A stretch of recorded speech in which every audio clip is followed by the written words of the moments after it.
Hello everyone, Prof D here in the place to be. If the place to be is my little home studio, recording this lecture for you all about vertical and horizontal scope, also called integration and diversification. Now, I promise this relates to things that you have seen before, and it will all make sense by the end of the lecture. So let's get into it.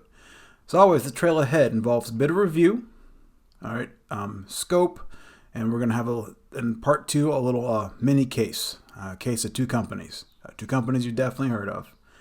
And so let's just get right into it. And, we're going to do some review first. Review, scope, and then integration and diversification. Okay? So I'm going to go ahead and just go through and do all the animations. So let me put this sort of whole strategic management class together for a second. Okay. Strategy is generally actions taken to gain and sustain competitive advantage. But there are different components. What we have been doing so far, if you've been keeping up with the lectures and watched them, is largely business strategy, which helps you to think about how to compete to create value. We've mostly been thinking about businesses in a single market. Now we're moving on to corporate strategy, which is thinking about where to compete, both in terms of product market, value chains, and locations. Okay. And talking about organizational structure and culture were important because the right kind of structure and culture can be crucial as a firm considers the scope of its organization. Now, the where part can be different product markets, different stages of the value chain, and it's a little obscured under my red box here, but it can also be different countries. In this lecture, we're going to talk specifically about the first two bullet points. Different product markets, different stages of the value chain. But before we get to that, let me try to put this whole shebang in context. Now, we have seen a lot of things so far in our studies, and I'm really proud of you all and just keeping up with all this because the material is not easy. I'm trying to make it as clear as possible for you all, but even given that, it's still hard, so I really appreciate your keeping up with it. Right. But even in a short period of time, we did a lot of stuff, right? So you can think of some of the things we did is like being all the stuff that matters to a firm. And then there's stuff that happens to the environment around a firm. All right, so first we got the firm. The firm's all this stuff in this box. Okay, all the things we have to think about internally. A firm's value chain, its generic business strategy, how the firm generates value. That's why the stoplight's there. Its real resources and capabilities, where are the firm's key competencies and resources. And then how all of those both help to create and are impacted by the formal and informal organizational structure, and culture. Now, if we then widen the aperture a little bit, basically, just get back a little bit, we can see how firms exist within the context of external analysis. And for that, we both have PESTLE to understand the broader macro environment and Porter's 5 forces to understand how attractive a given industry is. Now, don't sit there and be a hater about my diagram. Okay? I realize it could be more dope, but it gets the point across. I can hear giggles. I can hear laughter from afar. Right? Just leave it be. But, at any rate, what you kind of have to think about now as moving from the consideration of how to compete to where to compete. And there are two overarching concepts to think of along these lines. And so I want to introduce you to them. Okay? All right. The first thing to understand is horizontal integration. That means one of two things. All right, I'm going to do this one first because it's probably the one you're most familiar with. Horizontal integration means buying or expanding at the same point in the value chain in which you currently are in, or it's buying a firm outside in a different industry. To put this in perspective, McDonald's buying Dunkin' Donuts would be an example of horizontal integration. Okay. Slightly wilder would be McDonald's buying Ducati, people that make motorcycles. That'd be horizontal integration as well. Now, horizontal in this case means either approaching somewhat different markets, right? That's what McDonald's buying Dunkin' Donuts might do, or customers outside of your existing value chain, which is what the Ducati purchase would do. I don't think that would ever happen. Now, you've seen acquisitions and mergers in the press. And many of those are examples of horizontal integration. Okay, like when Anheuser-Busch bought InBev. I guess the other way around. InBev technically bought Anheuser-Busch. But that's an example of horizontal integration. Okay. Now, vertical integration. This should look familiar because we actually talked about this previously. Okay. Vertical integration. And when you think of vertical, always think value chain. All right. They both start with V. Okay. And we talked about the difference in how the value chain into vertical integration works. Okay. If you're a firm and you're moving backwards on the value chain, you're backwards vertically integrating. You're trying to control where your input comes from. Okay.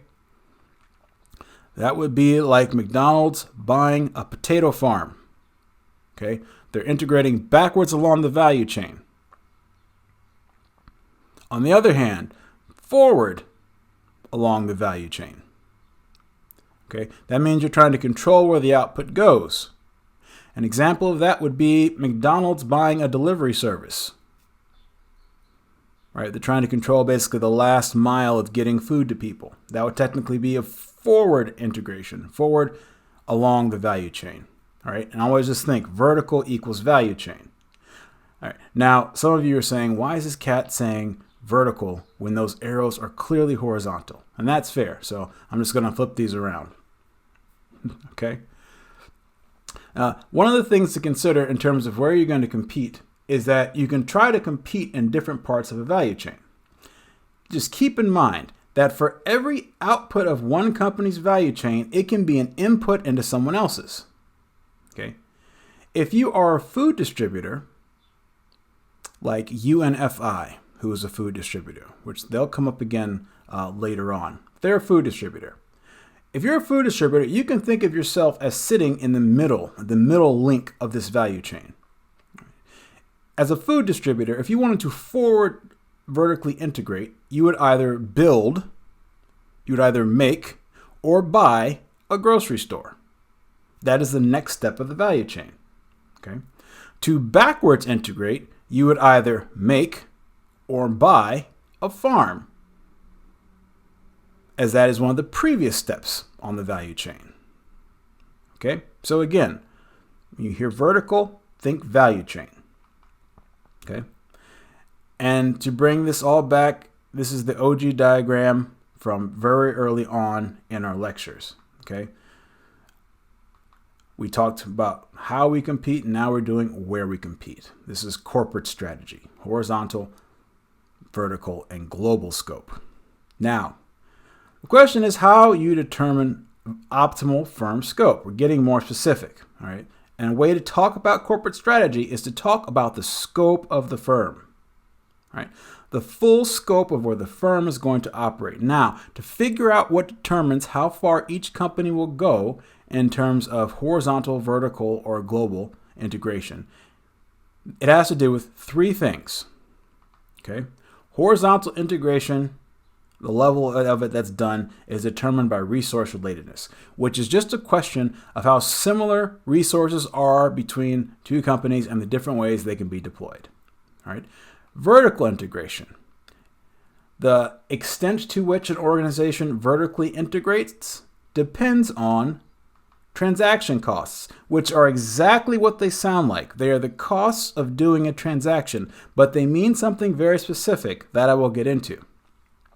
The last For global scope, figuring out which countries to compete, it depends on something called distance. Now, yes, some of that is physical distance, right? But it's also quite a bit to deal with something called cultural distance. All right, but we're going to talk about that in a different lecture. So let's get into it.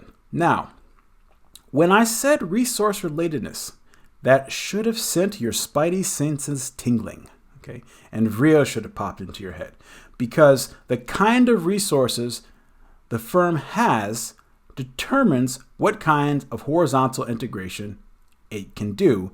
And that specifically means in terms of resources, not products. All right. Let me give you an example. Let's say for a moment that you have a proprietary process for making a very durable and tough yet light alloy of titanium. Now, one of the things that you could use that for, right? This is just an imaginary case. You're this company, you can make a titanium alloy and you use it to make shielding for satellites. Okay, that's one thing. Now, a proprietary process for making a special kind of titanium does not have an infinite number of uses, all right? But there is one specific thing that it can do, all right? Replacement hips and bones are often made of titanium, right? And you want those to be light, right? All right. So in that case, it's the IP that allows for relatedness to a targeted business. The intellectual property is a real resource that is fairly specialized. Okay. Alternatively, it could be more general. Someone could simply be really amazing at running businesses. She's a great manager. She's great at making them more efficient, making them more innovative, and she knows how to apply that anywhere. Well, that more general skill could be applied across a number of organizations, allowing more distant horizontal integrations outside of whatever initial industry that particular manager is in. Okay. Whoop. Got a little... My chart's a little wonky. Hold on, folks. We're going to fix that.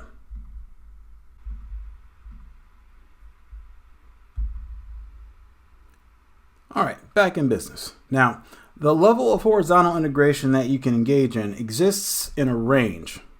And the revenue sources can actually give you a clue to what level of horizontal integration is happening in a business. Okay. Now, in a single business, money comes from primarily one thing, all right?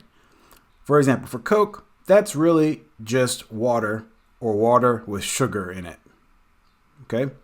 For Facebook, that's mostly ads on social media properties, right? Single business, it's not diversified. Then you've got dominant businesses. That's where there's a bit of diversification, but the businesses themselves have some resource relatedness. Now, Harley Davidson is mostly bikes, okay? But some of it is retail clothing. They have retail clothing stores. Some of you may have seen them, okay? The businesses share the resource relatedness of excellent lifestyle marketing skill, right? People buy Harleys not so much because it's a motorcycle, but because it's a Harley Davidson, okay? It's just got cultural cachet. And they make a big deal about marketing them. They also connect that to all the clothing that you can sell, that they sell. Okay. Now, then there's related diversification. Okay, of which there's two flavors. Related constrained means that there's more of a revenue equality among the businesses, and they may be slightly different, but all the business still have related resources, okay? Nike makes shoes, right? But they also make sports clothes, some dress clothes, some sports equipment, all right? So they all have sort of the resource relatedness of knowing how to both make, manufacture, and market clothing, all right? Then there's related linked, okay? Some businesses have resource relatedness, but more of the focus is using particular competencies and knowledge of human capital across the businesses. Now, historically, GE is a very different company now, but historically, GE was a good example of this. Some of their businesses were very resource related. For example, they had an aviation division. I don't know if they still have it, but at one point they definitely had an aviation division that made jet engines. Okay. They also had a utilities division that made gas-powered turbines, the things that they put in gas-fired power plants. Okay. It turns out, in case you didn't know that jet engines and gas turbines are very structurally similar. So in this case, the intellectual property relates those two divisions. Okay. On the other hand, at one point, GE had a financial services arm, which had virtually no resource relatedness to the other departments. So that's related linked. Then there's completely unrelated diversification, okay, in which the businesses themselves have pretty much no resource relation. Berkshire Hathaway is like this historically, right? It's basically companies that Warren Buffett identifies as having a unassailable competitive advantage and trade at a value. So he gets both at a good price, but benefits from their unassailable competitive moat that he calls it. They don't necessarily have anything to do with each other, right? I mean, he owns Dairy Queen, Geico, See's Chocolates, and a whole bunch of Coca-Cola, right? They don't necessarily have anything to do with each other. All right. Venture capital companies also kind of fit in this. All right. The people and they're somewhat similar to a Berkshire Hathaway in that the people at the tops of these organizations have some skill in picking competent managers and good ideas. All right. But there are not inherent resource relations necessarily among the companies that they choose. Now, some of you are finance folks, and you've studied portfolio theory. Right, now, and if you haven't, it's not a big deal. But one of the things, if you've studied portfolio theory that you're thinking, is that diversification is probably beneficial. Right? That's generally true of stocks. You can diversify away certain kinds of risk in equities. Now, that's true here, but only to a point. Okay, and it's really only true if there's some relatedness among them. Okay, on average, as businesses just slap together companies with no relations, returns tend to fall off. All right, so basically, the average firm performance gets a little high historically when you get to a level of related diversification. Okay, but then it falls off rapidly as companies just slap together various entities that don't have any resource relation. Returns tend to fall off. Berkshire Hathaway aside. Okay. All right. So what are some examples of horizontal integration? Okay. Here's a few. Facebook buying Instagram. They are in the same industry and in the same level of the value chain for that industry. All right. Selling ads, social media. Okay. But at the time of the acquisition, they had slightly different product markets, as well as slightly different customers. For example, your dad or mom might be on Facebook, right? But at this point, your 16-year-old cousin would not be caught there, right? Another example, Anheuser-Busch and InBev, which I mentioned earlier. It's another example of a pretty closely related horizontal merger acquisition.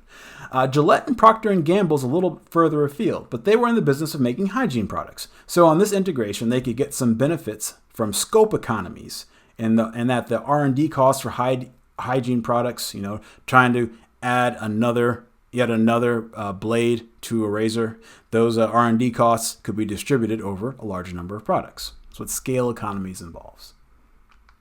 Okay, so now we move on to vertical integration. And the thing that moves this, that determines this, is transaction costs. And those are what they sound like. It is the cost associated with an economic exchange. I know that sounds obvious, all right, but this is actually kind of a big deal. And there's two things I want you to think of here, okay? If you ever hear someone say transaction costs, think of the phrases make or buy and asset specificity. Here's why. First of all, transaction costs earned 2 different people Nobel Prizes. No joke. So they are no small thing. Basically, Ronald Coase said that the reason that you have firms, and Oliver Williamson built upon this, is because of transaction costs. When it's cheaper to do certain things inside of a firm within the employment relationship, that's why you would have an organization as opposed to just simply doing everything in the market. Right? Again, 2 Nobel Prizes. Now, what does make and buy mean? What does asset specificity mean? Okay, make or buy simply means whether you do something inside the boundary of the firm or whether you're going to do it out in the open market. Okay, for things that are relatively simple, doing it out in the open market is fine. Right? For any complex thing, the task of trying to write the perfect contract to get the precise thing you want may be hard to accomplish, right? So it's better to just do it in-house, right? That's what I say by complete contracts are practically impossible, okay? And if you have an incomplete contract, it's very hard to do a transaction because you need some protection because people might cheat, okay? Or if you're going to buy a product or service from the market, there are like other costs that might come along with it, like search, trying to find it, negotiating with people, doing contract, monitoring people, making sure that the contract gets enforced, right? These are all costs when you're trying to do things in the open market, okay?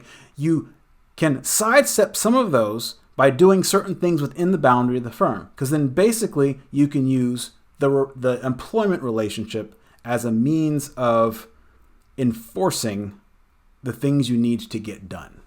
I know that sounds a little bit weird, right? It just turns out that being able to simply fire somebody ends up being enough of a enforcing mechanism to get them to perform the thing that you want them to perform. That's one reason why you would do something either inside the firm, which is make, or outside the firm, which is buy. Okay? And what you're trying to figure out is, on balance, given all of the transaction costs associated with something, is it more economical to make the thing in the firm, to do it inside the boundary of the firm, or simply to buy the product or service from the open market? All right? This kind of thing harkens back a little bit to when we were talking about outsourcing, right? Is it more economical to do the particular service inside the firm, or can you just outsource it, give it to a third party, and just buy it from them instead? Buy that service from them, right? You figure out whether or not you should outsource based on transaction costs. Now, the next thing is asset specificity. And it's the degree to which an asset can have uses across multiple situations and purposes. Right? And this can be actual physical assets, or it can be specially trained assets.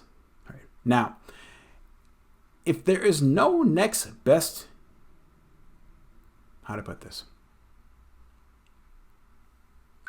If there's no next best use for something, then it will always be difficult to acquire it. Okay? In which case, it is better to make it or have it inside the firm or buy it. Right? It's also, here's the other thing, it's also very difficult to incent an outside party to do something if something has high asset specificity. Right? If I only have, if there's a kind of asset that exists that is crucial to your process, right, and another firm doesn't, and there's literally nothing else they can do with it, it doesn't necessarily benefit anyone else. It doesn't benefit them more. That's not a good way of explaining it. Let me think about this for a second. Right. Basically, you want assets to have multiple uses if you are, offering them, right? But if it only has one use, it's better just to have it inside the firm. And like, this isn't easy, right? This stuff is difficult to understand. So if you have more questions about asset specificity, I'm happy to clarify those. I think that is probably one of the more challenging concepts with transaction costs, is the specificity of assets, right? Basically, if you need a particular asset and to do part of your process and there is no best next use for it, you definitely want that inside your firm. Okay. Now, I tried to describe 2 Nobel Prizes worth of scholarship in one slide. Okay. So again, if you have follow-up questions, just let me know. But the important thing to take away from this really is on the next slide. Okay. If it is more expensive to buy it in the open market than it would be for you to make it, then that is when you should expand along the value chain. Okay. If it is cheaper to do it in the market as opposed to inside the firm, then you have a number of options in which you can engage in depending on how vital or complex the thing is that you need to do. Just so you understand what these options are.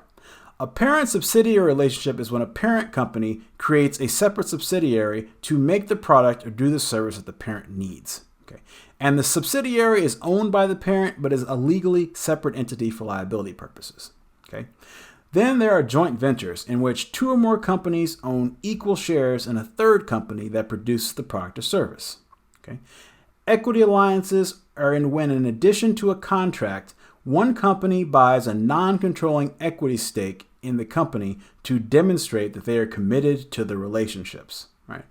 Long and short-term contracts are exactly what they sound like. It's a long or short-term contract to get the product or service. And an arm's length transaction is just straight up what it is. It's buying it in the open market. Okay. The things to note about this diagram. Okay. Once you get beyond the boundary of the firm, all of these things are essentially ways to try to monitor and enforce the economic relationship that the parties need. Okay. So if you need a particular kind of part, you make cars and you need a particular kind of part, you might sign a contract to make sure that happens. Okay? You're trying to figure out a way to enforce the mechanism. If it's something more complicated for which there are not a lot of people that do it, okay, like a super specialized part, then you might try to do something like an equity alliance, which you're demonstrating. You take a stake in that company and you're demonstrating that you're interested in the long-term health of that organization, right? Okay. These are all ways to basically try to monitor the economic aspects of your partnership with third parties. Okay. If it's something simple like your IKEA and you need to buy a bunch of screws, all right, you can probably just do those at arm's length. You can just go out into the market and be like, hey, I need to buy a bunch of screws. Who wants to sell them to me?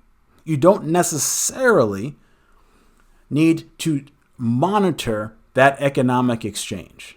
All right.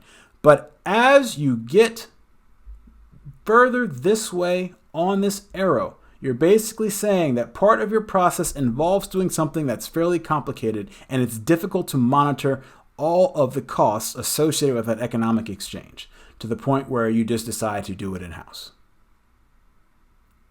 Okay. Now, if you have any questions about this, please fire them off in the Slack channel or contact me via email. I'm happy to talk more about it. It'll help a little bit to see some examples. Okay.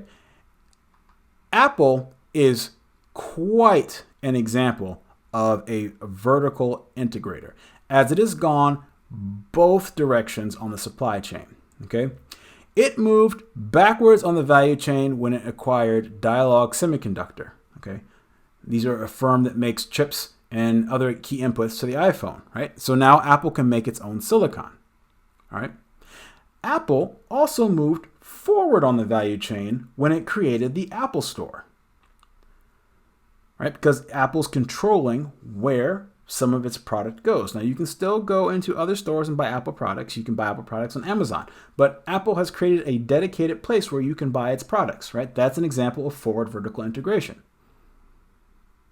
Now, part of the reason that Apple would do this is because it gives it more control over every aspect of the Apple experience.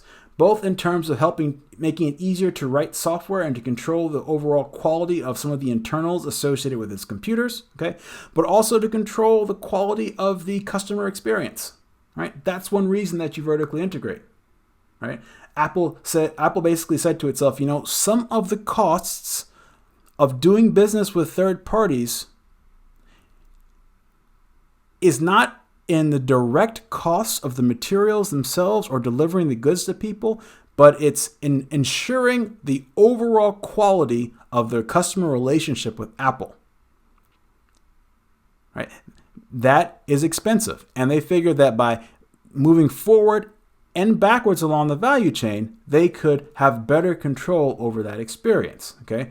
And that actually leads into the reasons why firms do this. Okay?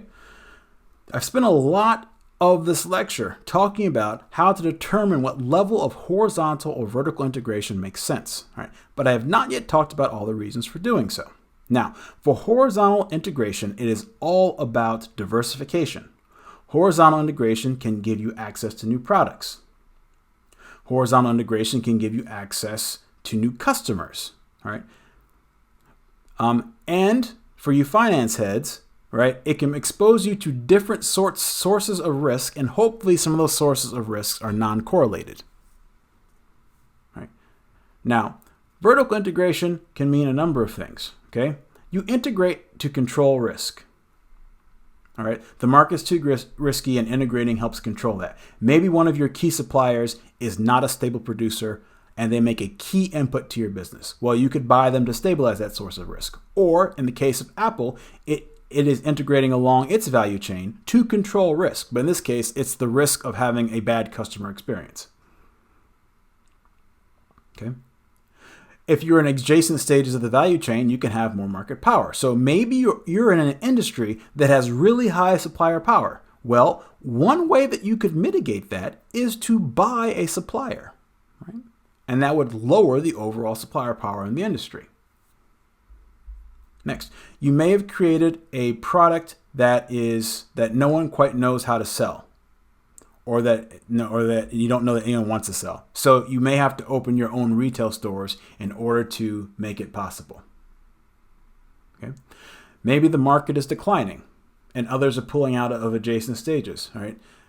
At one point, there were probably a couple of companies that were still selling a good amount of cathode ray tubes, TVs, the old CRT TVs, CRT monitors, but there were fewer and fewer people that were making those cathode ray tubes, right? So maybe you would have had to go into that stage of the value chain to churn out cathode ray tube TVs or CRT TVs longer, right? Part of the market is declining, and if some of your suppliers are pulling out, then you may have to integrate backwards along the chain in order to keep making your products, okay? Or, again, the assets are highly specific, right? Basically, there's only one use for them. And an interesting point about having someone else make, if someone else makes a key part, right, and there's no other source of that key part for you, and they can't sell it to anyone else, well, then you actually have a pretty thorny problem, because they could essentially do something what is called hold up, right? If somebody makes something for you that you desperately need, but they cannot sell it to anybody else, they actually have what is called a hold-up problem, right? It can be hard for you guys to precisely coordinate. That's why it may be easier to make that specific asset inside the firm, where you may want to acquire it. There are stories like this about in the early days of the car industry in the United States. Okay. Now, there are a bunch of different advantages and disadvantages that come with integration. There are a few that I want to mention here. For horizontal integration, a big one of these is economies of scope. A lot of costs for certain things are high and fixed. But if you have a lot of different businesses that can use those fixed resources, you can spread those costs out over a lot of the businesses. Okay? Another advantage of horizontal integration is differentiation in form of the product. specifically bundling or cross-selling. All right. My favorite punching bag, Comcast, is an example of this. Now, I live in Cambridge. There is no other internet provider, cable internet provider besides Comcast, and they are terrible. I'll say that. But they do provide a good example. Right? Comcast originally just did cable. They were at one point just a cable provider, right? But they were able to horizontally expand into internet, phone, and even into original content when they bought NBC Universal. Right? And now they can bundle all of these things together and sell them to you. I don't like Comcast, but I respect the game. Now, there are two big problems with horizontal acquisitions. Okay, the first is coordination costs, and so think back to that divisional structure diagram, right? Because divisional companies that have a divisional structure like that, sometimes those were previously just plain old companies that started to do acquisitions, and they decided to just leave the acquired company intact as a new division. All right. Companies that have lots of different businesses like this are almost always set up, that have lots of horizontal integration, they're almost always set up in a divisional structure. And it can be very hard and expensive to coordinate across very different business. Okay, so remember that chart a few slides back about how companies get less profitable the more diverse their businesses are? All right. Coordination costs are a big reason why. Now, another problem is antitrust. Okay, if you get too big in any one industry, the government is going to come knocking. Right? Sprint acquiring T-Mobile, or I guess the other way around, T-Mobile acquiring Sprint. That's horizontal integration. That's exactly what it is. Right? If you get too big within one value chain part of the industry, the Justice Department is going to be like, whoa. How are consumers going to be harmed by this? Right? The DOJ will come knocking. Now, the advantages of vertical integration, while the basis for it is like complicated, understanding the asset specificity and the make or buy, the benefits are actually quite simple. Okay? Basically, you have better control over longer parts of the value chain. And your costs can come down faster as you pick up learning effects. All right? Right? That's what the lower costs are. You get improved quality. That's why Apple did what it did by both expanding into making its own silicon and to selling its own products in stores. It gets improved quality, right? Also, you might get some benefit from improved scheduling, right? Apple has a little bit better control over its whole value chain in terms of getting products to places, right? There's all kinds of reasons benefits that you get from vertical integration. Okay, now, there are some challenges. There are a few of them, and some of them are not what you would expect. The first is that by vertically integrating, ironically, the quality of your product might actually go down. Okay. Having firms being forced to compete can actually make products better. Competition can make products better. If you just have one supplier and it is you as a company, then the quality of the input could actually go down. All right. Another problem is that you could get locked into a technology. Now, imagine if you were Sony in 2000 and you brought someone that makes cathode ray tubes that you use in televisions. Right? Well, now you're stuck with that technology. And no one buys big cathode ray tube TVs anymore.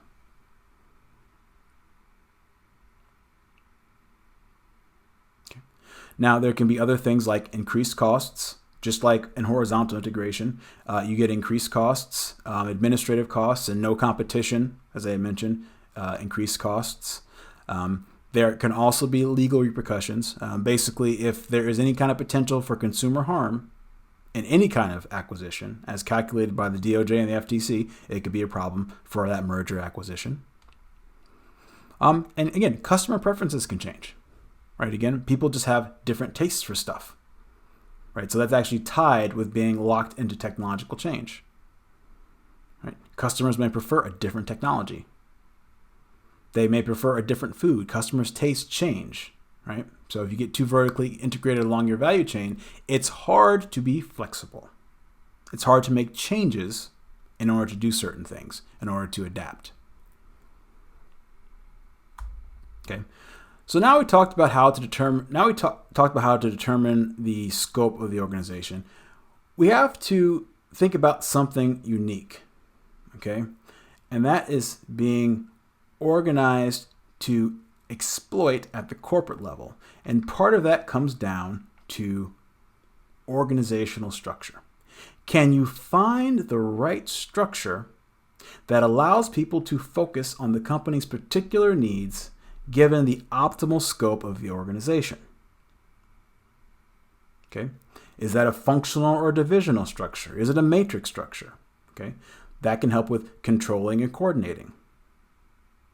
All right. Then what is your company's culture? Remember, culture is very good at helping people know what to do in absence of explicit instruction. A good culture can help reduce coordination costs, especially when a company gets larger. Okay. And altogether, these are capabilities that help us to know whether a firm is able to create value at the corporate level. Right? And this brings us to a topic you may have heard before. Core competencies. All right. These are firms' core strengths. This, of course, includes resources that are valuable, rare, and inimitable, but also the capability to have your firm organized in the right way with the right culture, which allows you to create value for your customers. And remember that all the things that I have brought up in both horizontal and vertical integration impact the stoplight, as they can both bring down costs through things like economies of scope or lower coordination costs in the value chain, or they can increase differentiation by things like cross-bundling or increased product quality. All right. I don't love Comcast. I'll just say it. And if Comcast sees this lecture, I hope they do. They can know that I don't like them. Okay. But they offer everything. Right? If you wanted to take care of every aspect of your digital connective life, from cell phone to cable to premium channels to streaming services to telephone to internet, all the above, you technically just have to call one person, and that can be a factor of differentiation. Now, as for the mechanisms for how a company expands its scopes, there are basically 4 ways you can do it. Now, the one that you're going to be most familiar with is acquisition or merger. Okay? One company simply buys or merges with another and expands. Okay? Another way is simply to start a new venture. Coca-Cola wakes up one day and says, "Hey, wait a second. What if we didn't put sugar and color in the water and just sold water?" And someone else goes, "Holy crap, that's brilliant." Well, that's a new venture. And that new venture was called, is it Dasani? It's Dasani. Yes.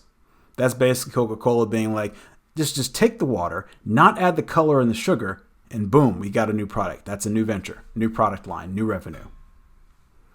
Okay? You could also do a joint venture with another company, which is basically teaming up to do something with somebody, but without there being any acquisitions. And lastly, there's outsourcing. Okay? You can actually reduce your scope with this one by having a non-core function done somewhere else.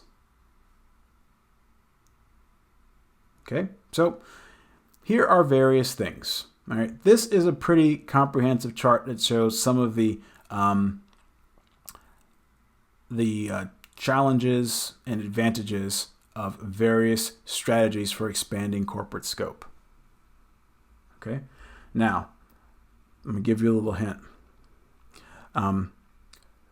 Look closely at these, as they would make really great multiple choice questions. Okay?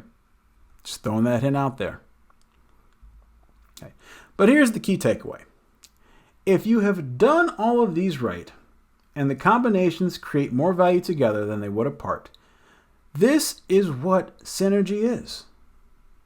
Okay? And it is worth noting that this is difficult. Many mergers and acquisitions fail because there is no additional value being created through the combination of businesses. Sometimes mergers and acquisitions fail because costs actually go up. Different cultures and organizations that try to come together can actually increase coordination costs. Right? That's why cultures have to merge. When two companies merge, their cultures have to figure out how they're going to work together, or it will add to the costs of running the joint company. Right?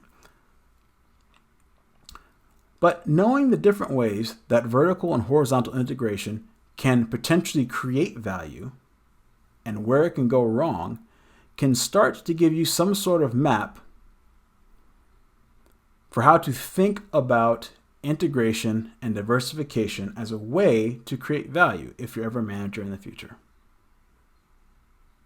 Okay, so as always, the question behind whether what you should do with your corporate strategy is how it can positively influence your business strategy. How does where you operate positively affect how you operate?